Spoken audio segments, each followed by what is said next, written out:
Hi, I'm Lisa. And I'm Lori, and we are with E.P.I.C, Empowering People, Inspiring Community, Conscious Living magazine. And on today's segment of E.P.I.C Experts Interviews, we are honored to have as our guest Dr. Nicola Dehlinger of Pura Vida Healthcare. Welcome, Nicola. Thanks so much. I'm thrilled to be here. Yeah, thanks for being here with us. We're really excited to chat with you today. And can you let everybody know a brief description of the business that you're running? Sure. So it's an interesting little business because it's got two different parts. So I'm a naturopathic doctor, and so I have my practice here within Pura Vida, but we really came together as an umbrella organization, kind of a cooperative, where we house a bunch of different businesses that for the past number of years have actually been all women-owned businesses, with the idea that the things that might sink a small business like admin and cleaning and internet and all these small fees, if 4 or 5 or 6 businesses came together under one roof, that we could actually support each other even more. And so not only is there naturopathic medicine, which is what I offer, but we have acupuncture with Ricky Genshir. We have Shelly Nielsen is our therapist. Wendelin Omanya is offering massage and body work. And we're just about to launch a local goods boutique. So we're a little eclectic, a little bit of everything. That's exciting. So that's a lot of practitioners. So can you give us a little more specifics on some of the services? I know, for example, you have a shot clinic. So can you tell us a little more about that? Yeah, absolutely. So we do offer vitamin injection clinics. Right now they're Tuesdays noon to 1 and Fridays 4 to 5:30. And those are an opportunity for people to know they can just drop in and get a vitamin boost. And why we offer those is because a lot of times B vitamins especially can be hard to digest through the gut. They can also be hard to get through the diet. We can become depleted in B vitamins in as little as 3 weeks. And so guess what depletes them? Alcohol, sugar, caffeine, stress, all the things. And then, but when we tend to be stressed, then we tend to go for alcohol, caffeine, sugar. And they're water soluble, so our body doesn't hold on to them. And so when we give injections, we're able to bypass the gut and have about 80 to 85% absorption, as opposed to something like 10 or 12% absorption from oral vitamins. So we do offer those clinics. If people that doesn't work, those times don't work for people, they could just pop in and either Ricky, our acupuncturist, or myself can give an injection. But we have a whole bunch of, besides B12, we've got glutathione for antioxidant, we've got MIC, which stands for methionine, inositol, and choline. And that's what we call a lipotropic agent, which means it works in the liver to help move fats, balance hormones, normalize cholesterol levels. And then if people are wanting to lose weight, it can help support metabolism when paired with a balanced diet. So, and then we've got a whole bunch of homeopathics that we can add in there for the nervous system, immune, moving the lymph, arthritis, surgery recoveries, that sort of stuff. So we have a big list of cocktails, and yeah, we'd love to see anybody in who's curious. And you don't have to necessarily be a patient at Pura Vida seeing one of the practitioners one-on-one. Folks can just come in and get the shots. That's great. Awesome things to offer, especially during this time frame when people are indulging in things because they're home, and 72 hours of Netflix with some sugar and other things on top of it. So Yep. Most of the time when we're stressed or just kind of tuning out, we tend to eat stuff that isn't as nutrient dense. So, and that's part of life, right? We have to ebb and flow with where we're at in this moment. And so there's no judgment, but we can support our bodies while we're maybe eating out of comfort or stress or, other reasons. Exactly. Can you tell everybody, shed a little light on us, on this for us about what influenced you to become a naturopath and then start a business from it? Yeah, it's a funny story. I remember being very young in elementary school. It was definitely before second grade, and we learned about Freud in one of my classes. I don't know why first or second graders were learning about Freud. That's a whole other conversation. But I remember learning about him was that he helped interpret people's dreams as a way to help them have more balanced health, or mental health specifically. And it was like this light bulb went off that I wanted to be a psychiatrist. And that was one of like a bajillion things that I wanted to do when I grew up. Journalism was another one, travel the world, all sorts of stuff. But when I was going to undergrad, I was on a pre-med track, and that was my path. And at the ripe old age of 19, in the middle of my sophomore year, I had a crisis of consciousness. Essentially, I was like, I cannot jump on this healthcare system. That was my major, was studying healthcare systems, both locally and internationally. And I just saw that it wasn't what was lighting me up, and I didn't want to participate in it. It honestly felt like running to board the Titanic. And so I kind of had this meltdown over winter break, and one of my friend's moms, who I knew real well, she was like, you should call my doctor. He's a naturopath. And so I called Dr. Jim Sensenig, and he talked to me for an hour and a half about naturopathic medicine, and it was like everything fell into place. It was exactly what I wanted to do, and that's what brought me into this work. And then as far as opening this clinic, I wanted to have a home for a variety of points of view and practitioners. There's so many options out there in supplements and alternative medicine, and I wanted to have a few practitioners where if somebody wanted to try something else on, it would be easier to step from one person to the other. But I also wanted to be an integrity around that and not have that referral come from a place of wanting to make a buck.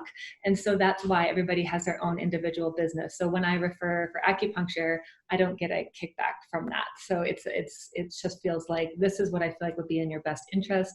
It's really easy because like if somebody's seeing me as a naturopathic doc and I refer to Ricky as an acupuncture, they can usually skip that initial appointment, which is usually a lot of money. And so that was part of it too, is that we've come together to create these kind of, I wouldn't call them packages because we don't have anything formal, but this just, informal way of working together that we really wanted to offer as a support to the community. It's great. A whole synergistic flow within that person's healthcare. So it's a great model to offer.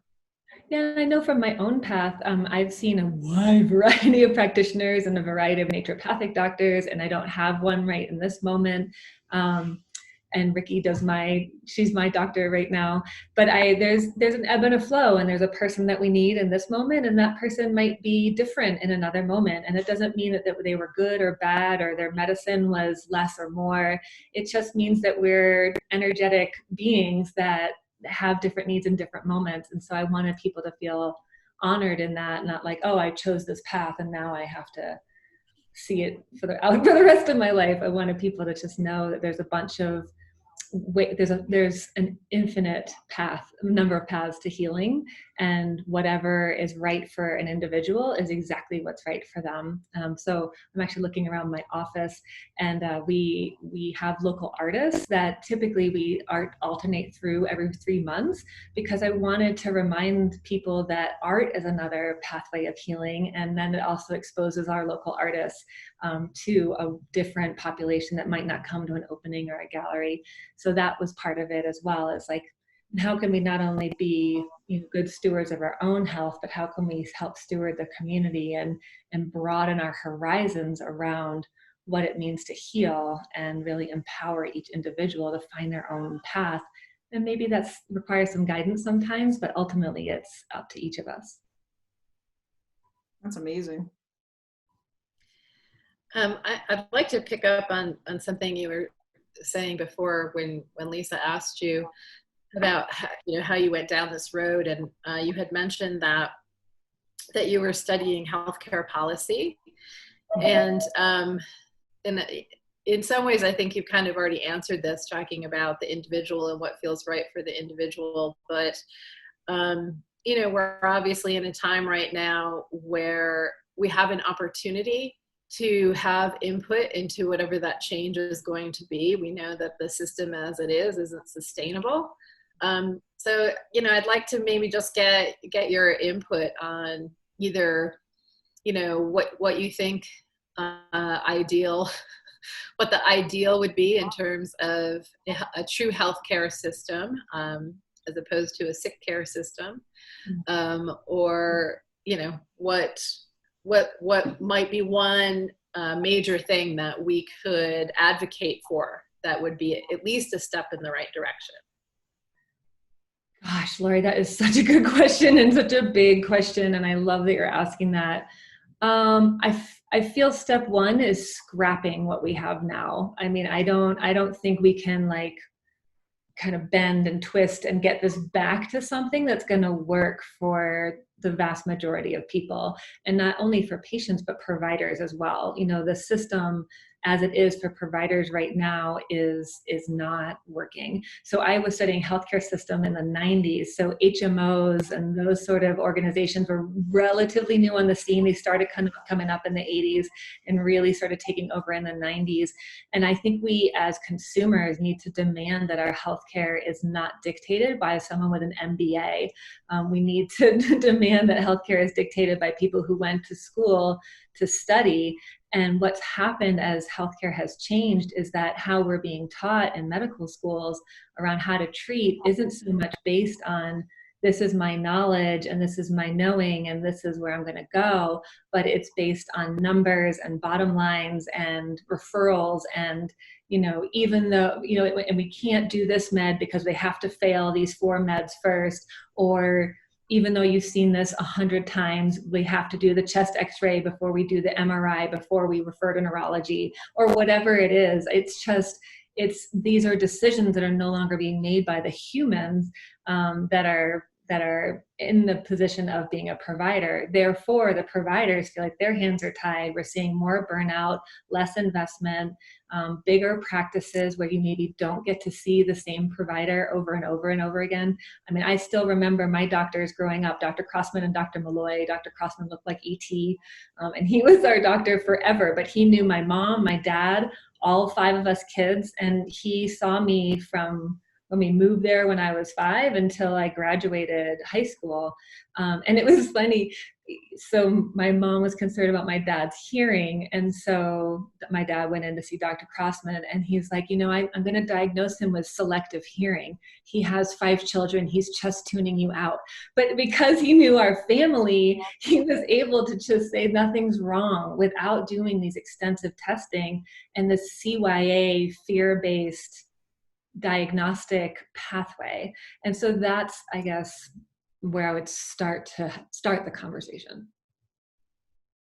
Yeah, it seems like, a lot of the mainstream healthcare has lost its ability to be fluid and flexible and at the same time as, having those practitioners really use their intuition. I mean, I'm sure there's plenty of doctors who innately have like, wow, this is probably what's going on with this person. But as you said, first of all, I've got to do this protocol. So before I can enact anything that may actually help them immediately, I've got to go through 6 weeks of testing. And at that point, we've lost the nugget and the essence of what that practitioner wanted to study to begin with. Yeah. So. And I think we've also lost the healing medicine that comes from relationship. I remember in school, I had this one mentor. I went to school in Tempe, Arizona, but I flew up to Portland to work with a couple of different docs. And he was like, I don't care what reason you make up, but you touch your damn patient every time you see them. Because, and that was like the blood pressure cuff, right? You're holding your person. Well, now they have those wheelie things and there's a machine doing all of that. There's no touch, there's no relationship. And I think that's really lacking. And we're seeing that with, the primary prescriptions at least in America being pain medicines and antidepressants. That I think that's really representative of our disconnect, not only from ourselves, but from each other. And I think, I don't care what kind of practitioner you are, and I include the allopathic professionals in this as well, it's time we slow down and come back into relationship with the person in front of us. But if you're expected to see 30 or 40 people a day to hit your quota, to maintain your contracts with your managed care agency, that's going to be hard. That's tough. Well, since we're going down this path, can you actually, maybe explain some of the primary differences between naturopathic medicine and MD, and what can people expect when they come to an appointment if they haven't seen a naturopath? Like, how is that appointment different? And, as we're talking about relationship. Yeah, absolutely. That's a great question. I think the most important difference is that as a naturopathic doctor, it's not that I have all my herbs behind me. It's not that I want to do an herb instead of a pharmaceutical to make the symptom go away. It actually lies in our naturopathic philosophy, which is first do no harm. Every doc has that as their first tenet. But the next kind of tenets of naturopathic medicine are tole causum, which is treat the cause. So again, it's not like, oh, you're having headaches, let me give you some feverfew and some willow bark to make those headaches go away, but is to really spend some time getting curious. Well, what's causing the headaches? Do you have a vertebrae out of alignment? Is there a food sensitivity? Is there a blood pressure issue? Are you dehydrated? Like some basic stuff. But if we don't have time to listen to somebody's whole story, then it's really hard to assess what the underlying cause is. And so I see this a lot in functional medicine, or kind of, again, those allopathic practitioners that maybe do some functional medicine training. And it's like, and then those are the patients that I get that are on like 18 or 20 supplements because we want this for this and this for this and this for this. And it's like, that's in our world, we call that greenwashing. So it's like, it's the same approach of suppression using a natural product.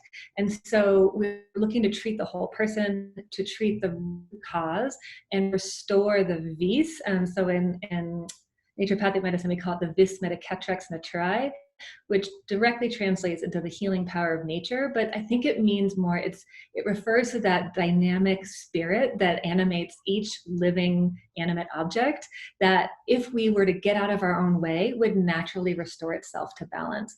And so as naturopathic doctor, I want to know what's the least amount of intervention or force that I can use to stimulate the vis within my patient so that their body can bring balance to themselves.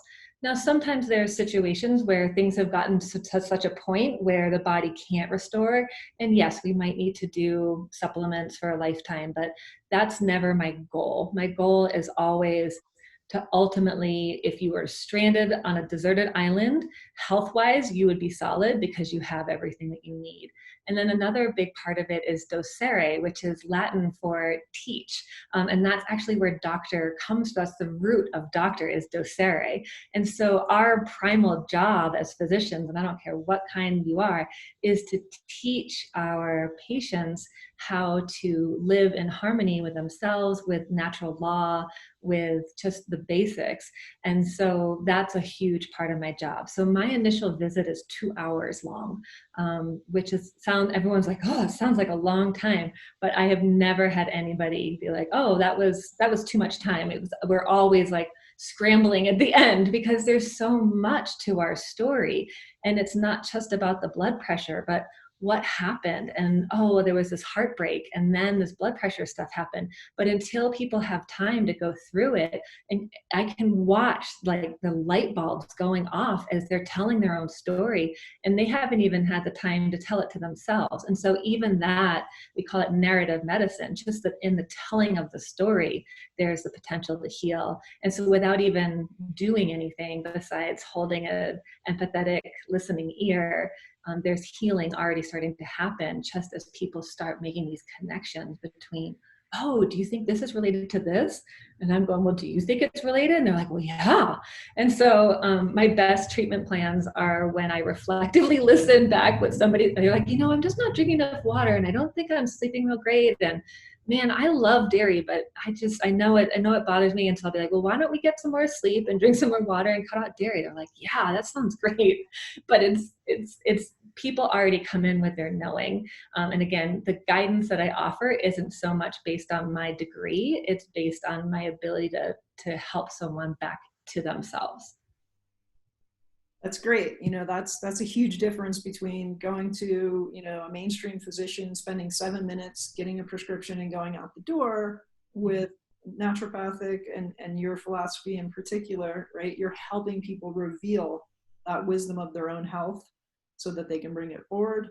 And as you said, just being heard sometimes, you know, and allowing yourself to get out all the things that have been standing in the way of the body's ability to bring the health forward is it's amazing. Yeah, I love that there's naturopathic doctors in the world, and we're not stuck into this little paradigm of, okay, hurry up, next patient. You know, I mean, it's not the way country doctors did it eons ago, and you know, hopefully this is the paradigm of the future. All the crazy shifts we're going through right now, hopefully people are awakening to there's other ways to live my life in the world, and this is one of the ways I can manage my health with a more natural, holistic approach. And I think you're right. I think people are tired of being told that they don't know what they're experiencing. Again, I would say half of the people that come to see me is because they feel something wrong, but their labs are normal. And so they've been prescribed generally an antidepressant and moved out the door. And, you know, my favorite analogy to talk about this is like if your check engine light in your car went off and you went to the mechanic and they opened the hood and they looked for the wire that lit up the check engine light and snipped that and slammed it down. I was like, that's gonna be $500. And they're like, wait, what? Like, you didn't look at the engine. I feel like that is exactly what modern medicine is doing to us. Like, we're just gonna turn this off, and then it kind of becomes like whack-a-mole, and something else pops up, and then something else pops up, and we just keep on turning it off. It's no wonder we have autoimmune diseases where we're attacking ourselves on the rise like nothing else right now. It's because we're not honoring the body as this divinely inspired instrument that if we were to slow down and listen as symptoms as a messenger rather than an inconvenience, wow, we might become really, really powerful. I think that last sentence, we might become really, really powerful, it's probably one of the things that is depressing movement toward a more natural medicine. But and it must be really rewarding, I can imagine, when you do have patients who are using their intuition and they're having those aha moments. That must be really rewarding. Yeah. Yeah. So can you just kind of elaborate on, as a naturopath, like what do you do to continue to learn and grow in your field? Yeah. So I have moved into, I have a deep love affair with mind-body medicine, and what we're terming mind-body medicine. My friend's calling it conscious medicine, which I actually like better, because even saying mind-body is reinforcing the belief that there's a separation between the two, and there is not at all. And I know you guys know this. But I'm really, as I've mentioned a number of times, really interested in helping people connect back into themselves and watching symptoms literally just float away when there's a connection to self that happens. And I totally forgot. So what do I do for continuing ed? So most of my continuing education recently has been around therapeutic tools. So I recently went through a year-long internal family systems training, which is also known as parts work. So there's a part of me that is excited about this interview. There's a part of me that gets nervous about these interviews. There's a part of me that doesn't want to fall on my face. And there's a part of me that probably won't stop talking until you tell me to shut up. But the idea is that usually there's one of those parts that becomes dominant. So maybe it was the nervous part and I choke on the interview, or I call in sick, or I just tear myself into knots, or don't sleep for 2 nights before knowing this interview comes up. But it's because that part doesn't have a voice. And so when we can connect in direct relationship to these parts, then we can bring everybody to the table and they can start having dialogue rather than having to hijack each other all the time. And us we tend to over-identify with 1 or 2 of our parts and not even realize that it's a part. We just start saying, well, that's just who I am, or that's just my personality. And your birthright you and you and you and you and all of us, is joy, peace, ease.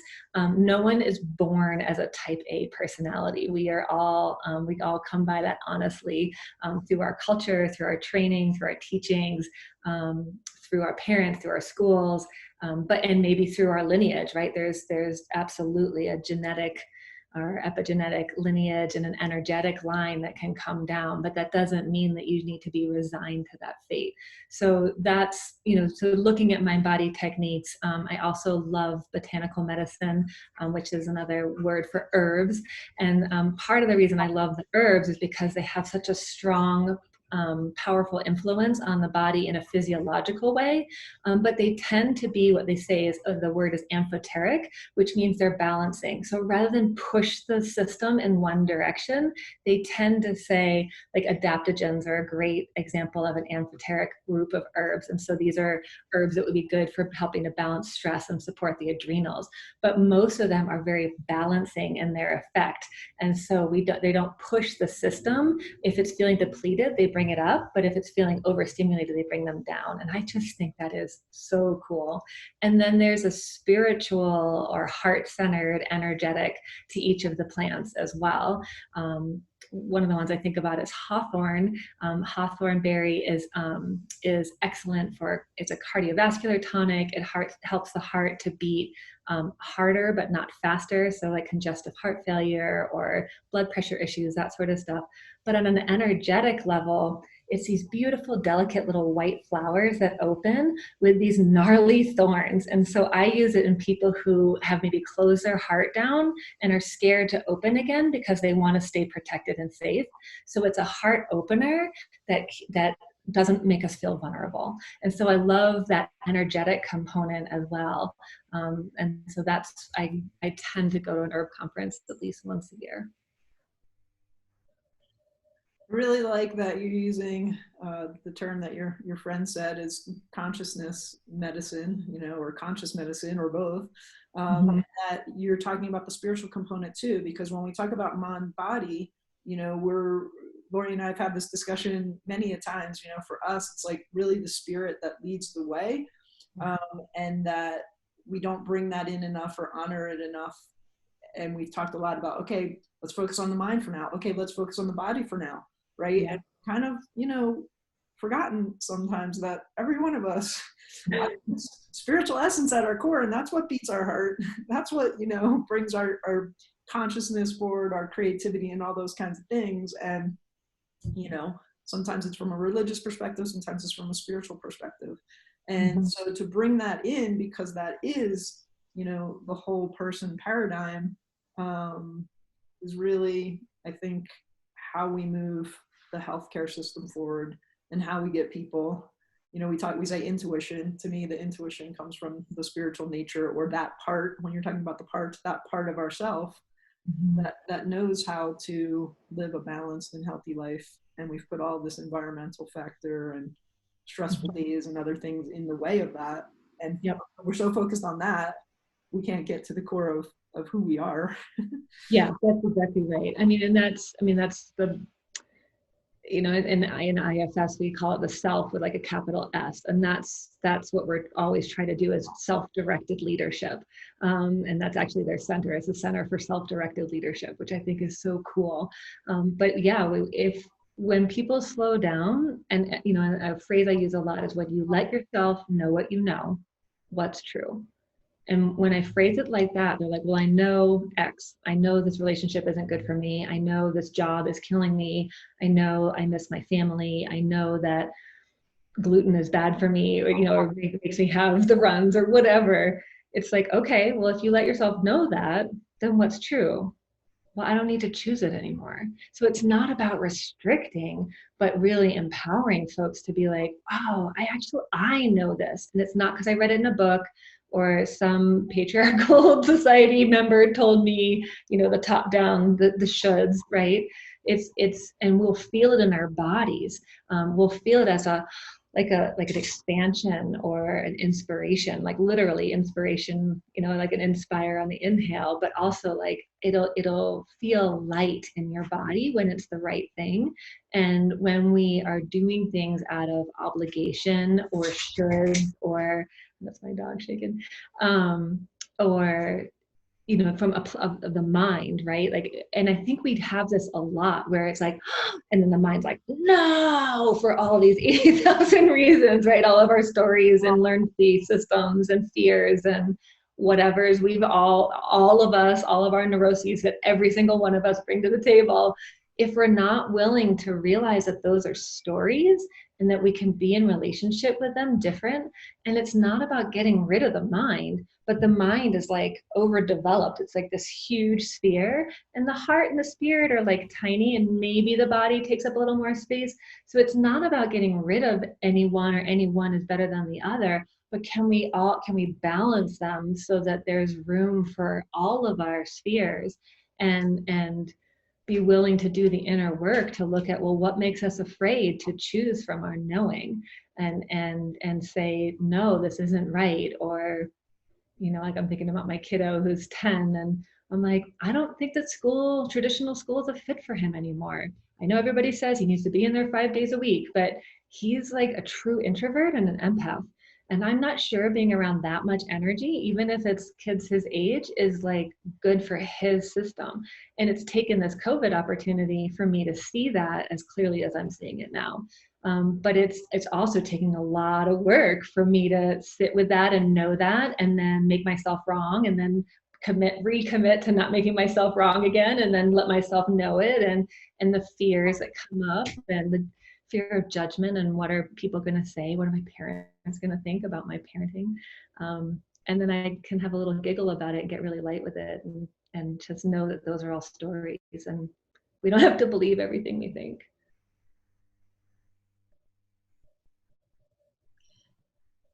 You guys were breaking up a little bit for me.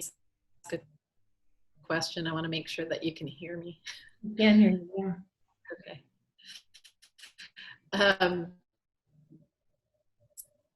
Oh, it's telling me my connection's unstable. That's exactly what we're talking about. How do we stabilize the connection, right? It's a practice though. And I think that's, some people think like, oh, they're just so connected. It's like, no, they do stuff every day to stay in connection, and then notice and honor when they're out of connection, and figure out what's going to be connective. So it's, anyway, use the analogy. Yeah. Listening to you talk about, your child, it's like this great big pause that has come about because of COVID, I believe is a way for us to look at all of these systems, right? So we're not just looking at the current sick care system and right. seeing, oh, yeah, that has to change, but it's also an opportunity for us to look at the educational system, and look at where that needs to change too. Yeah, our financial institutions, everything. Oh gosh, there's so many things that, I feel like we could stay on here forever. So, but so what I want to ask next is, about your clients and your patients, and what are some of the things that you do in addition to your, very long intake process, your initial 2-hour consult. What are some of the things that you do to stay connected with them, to help educate them, give them resources, that kind of thing? Cool. Yeah. Well, obviously I like to talk. So I do a lot of videos that I make free on Facebook and YouTube. I'm working on a website to get those up there too, because I think that this is a really important conversation that's ongoing. So I do have a private Facebook group called Connectivity, but anybody can sign up and join and just be part of the conversation. What I learned about joining a group is that you get a little notification when somebody's posted in the group. So I was like, how did I miss all this stuff? And so for me, I'm not a huge techie person. I'm not a big fan of social media, but I think if we're very selective and pick and choose what's going to fill us up rather than drain us, then that can be something that can be really helpful. So folks can, join me there. I'm doing some more online classes. I'm percolating on that. I'm actually on the first week of a month off to kind of let the creativity flow in a different way. I know, I'm like, I did it, because I've been threatening this for a long time. So very proud of myself that I actually blocked the time. But I love to teach and that sort of thing. So there's a lot of opportunities. I write for our local Herald once a month in the nutrition section. And then I write a newsletter about, it's supposed to be once a week, but it's usually less than that. So if you don't love being bombarded in your email box, don't worry about it, because I am not that good. Right, for Epic. And I write for E.P.I.C. Yep, I love what you guys do and how you're really trying to inspire and bring the community together. So yeah, anything I can do to support this publication I just think it's such a gift. And you were doing retreats pretty frequently, and I know, like, for now maybe COVID has moved those away, but sometimes you do online options and summits and different things. Yep, thanks for that. I totally forgot about retreats, because I had one scheduled for April and that got canceled, and I have one on the books for October, but I haven't started promoting it yet because it feels like I just need to pause in this moment. And I don't like doing retreats online. I like retreats because the group can connect and we can all be together, and you leave your house and leave everything behind. So I love retreats to participate in, but certainly to lead as well. So yeah, leading group retreats. And then I also have done some individual or private retreats, which have been really powerful too. So those are huge passions of mine. We were talking before we started recording about our love of interviewing. And so I did a self-care as medicine summit, and then I did an anxiety summit, and those are still available online if people want to check them out. And then this winter, I'll be releasing one on innovations in healing to talk about what else is out there and expand our consciousness around what's possible, because I think that's our biggest obstacle, is getting over the limits of the mind. So you were lucky enough to have that sort of crisis of consciousness. I think you said you were a sophomore in college. Okay. So this might be a hard question to answer, but so if you were to go back in time, knowing everything that you know right now, is there some advice that you would give your younger self? Be kinder to yourself and slow down. I've always been in a rush to do everything. I even speak quickly. I can hear it. I'm trying, now that I'm naming it, I'm slowing down. But this is my work right now, is really slowing down and then looking at all the programming that along the way has told me that slowing down is not okay. It's not productive, and it's not going to get me where I need to be. And it means that I'm going to miss out on all the things that I want in my life. And the irony is, the more I slow down, the more I'm actually able to receive with presence all that it is that I want, which is time outdoors and time with my family and giving and receiving love. But when we're rushing around, it's really hard to connect into that. And I have been really, really guilty of that in my pursuit of, I'm honestly not even sure what at this point. So I would tell myself to slow down and be kinder to myself from the get-go. But that's been another thing I'm learning. This is a theme that we hear when we ask this question. So really? Yeah, it has been, which is it's great, because we need to hear it over and over again, because it's sage advice for sure. Yeah, I literally have it written on my bathroom mirror, so I see it every day. And I think it helps us sort of inform the next generation of parenting, right? If we're doing all these interviews and almost everybody is saying, slow down, be kinder to yourself, don't take what other people say so seriously to heart, things like that. That really kind of informs the next generation of kids, if we can teach them that before they get older. Here's hoping. Because it's my therapist always says, parenting is going to bring up the wounds of our own childhood that weren't healed. And so it's another opportunity to look at that, but that's hard. It's a tough place to go as a parent. And there's a lot of judgment that we put on each other. And I think social media is contributing to that in a really negative way, where we're seeing these images of what other families are able to do, and we can't even get our kids' socks on, and it's, I think it can be really hard on us parents, especially as mamas. And so I would, challenge everybody to post a real photo around like what dinner looks like or what your Monday morning really looks like. But we don't do that. A, because we don't have the time because we're dealing with the storm that's in front of us. But B, we don't want other people to see. And so I think if we can start being more authentic and vulnerable with one another, we are going to literally heal the planet. I think that's all that's required is slowing down, listening to ourselves, and then that allows us to listen to others in a much deeper way. Yeah, and of course, especially here in the West, I think we have certain myths around parenting, one being that we have to do it ourselves, and two, that somehow, as soon as you have a child, some kind of innate sense of parenting is going to kick in. And we've kind of lost that idea of, that it takes a village, and hopefully we could get back to that kind of connection. Yep, exactly. And if we remember that love comes from within each of us, then we don't need to be chasing that egoic love. I read this beautiful poem. I'm actually going to find it on my phone real quick and read it to you. But it speaks about love in this huge way. Okay, this is by Young Pueblo. It's his pen name, and the book is called Inward. It's beautiful. If you haven't, I just came across it, and it's blowing me out of the water.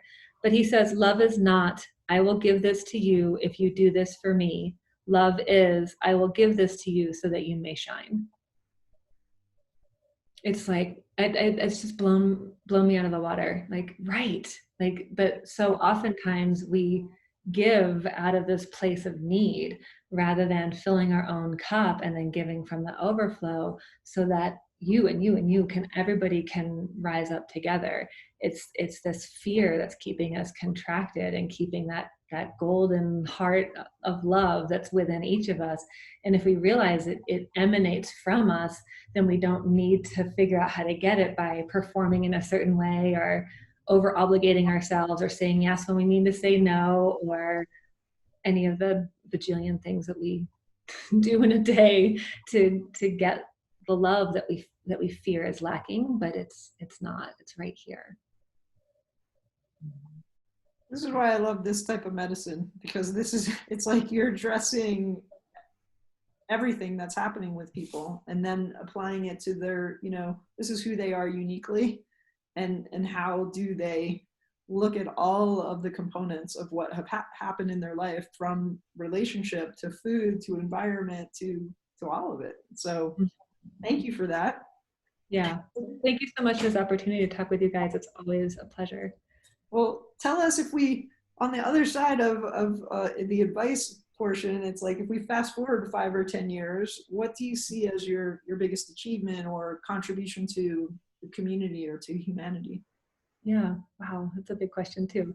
I would love to have a community filled with more people who are willing to listen to themselves. I feel like that would be a huge, huge accomplishment. And if I can have a part in that, I would die fulfilled, for sure. If I can raise a good human who above all knows that he's loved and worthy in his own little person, that would be huge as well. And if we can expand the consciousness of our community, because we forget, I think, that we're electromagnetic beings. And so the frequency that we're resonating at actually has an impact. And so during this time, it's like, what can I do? What can I do? What can I do? I feel so helpless, be it, race relations or politics or health or, COVID or whatever. It's like people are feeling really helpless and disoriented. And it's like, but if you can be a beacon of peace in that, or love in that, oh my gosh, then everyone who comes into your presence will feel that. And we know this now from the mirror neuron theory, this idea that if my system is set up in a certain way and you're in my presence, then we can match each other. It's why we can get pissed at each other so quickly. That's mirror neuron theory too. But it's why, in this example, as a parent, if I can stay calm when my kid is upset, that actually helps to regulate his system because he will now mirror my neurons.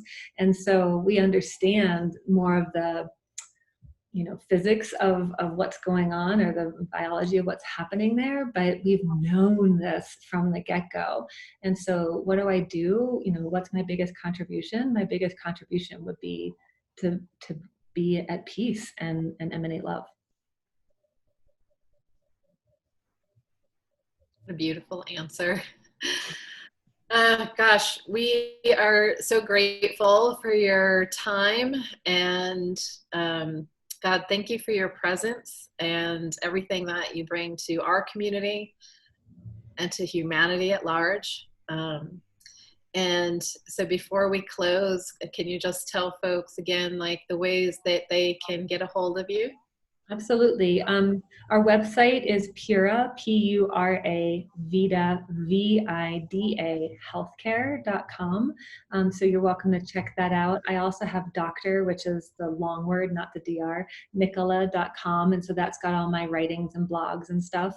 Facebook, please jump on the connectivity group. It's really fun to get a conversation going in there and have a safe place to ask questions or share your vulnerable truth, or just get a recipe or whatever, or just come by the office. We're over on 12th Street, across from Buckley Park, or give us a call, 970-426-1684.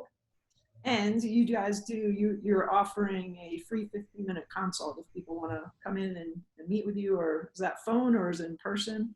It's whatever people want. So I work with people locally, but actually all over the world too. So I do Zoom appointments, or online appointments, phone appointments, in-person appointments. But the 15-minute consult is really to see, is this a fit, and to make sure it's an energetic match.